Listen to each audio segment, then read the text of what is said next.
Halløjsa og velkommen til. I dag skal det handle om, hvorledes jeg kan skjule skruen med en prop. Og mens vi er i gang, så får du lige et lille ekstra fif til, hvordan du kan spice løsningen ved at bruge nogle forskellige farvede propper. Det er fedt, og det holder i længden. Et propbord består i virkeligheden af 2 bord, og burde hedde et propbordssæt. Det er i virkeligheden et Forstnerbord, og så er det et propbord, som man bruger træpropperne med. Det første jeg gør, det er lige at måle op til, hvor mine skruer skal sidde, og hvor mine propper skal sidde. Og det gør jeg her med en vinkel. Nu har jeg mine 3 prikker. Så tager jeg Forstnerbordet og borer mine huller.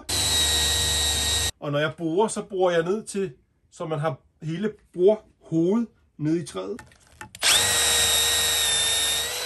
Så passer det med både skrue og prop. Nu har jeg boret hullet.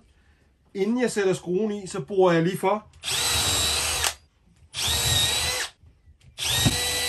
Så materialet ikke flikker. Så er jeg klar til at bore mine propper. Og der tager jeg jo fat i selve propbordet. Og hold godt fast. Det kan godt lige at rive lidt fast. Nu kan I se, at proppen kommer op næste gang her. Kommer den op der. Og så kan jeg i virkeligheden tage min prop ud her. Den kommer her. Et styks IP-prop. Så har jeg boret for. Jeg har lavet mine propper. Og nu skal jeg så skrue emnet fast. Og jeg sætter skruerne hernede i. Sådan der. Så er det tid til lidt lim. Der skal lim hernede, som jo så holder træpropperne.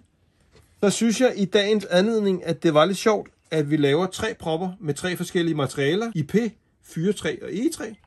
Og så får den lige med sådan der. Og så kommer egetræsproppen. Og så kommer IP-proppen. Og det kan være meget godt lige at dreje dem rundt, så limen den bliver fordelt. Det er meget forskelligt, hvordan folk de monterer deres propper, og altså om årene flugter med det materiale, de sidder i. Jeg synes, træproppen er unik. Det er en lille finesse, som gerne må skille sig endnu mere ud. Derfor flugter mine overtegninger aldrig. Hvordan du gør, er helt op til dig. Så er jeg klar til at skære mine propper af. Du kunne hugge dem med en stemmejern. Sandsynligheden for, at proppen flækker, er stor. Derfor gør jeg det aldrig. Så kunne du bruge japanersaven. Men det nemmeste, det er multicutter.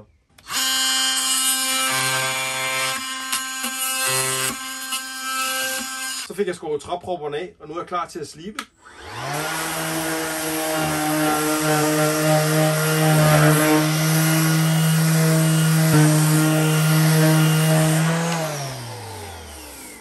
Tre helt vidt forskellige propper.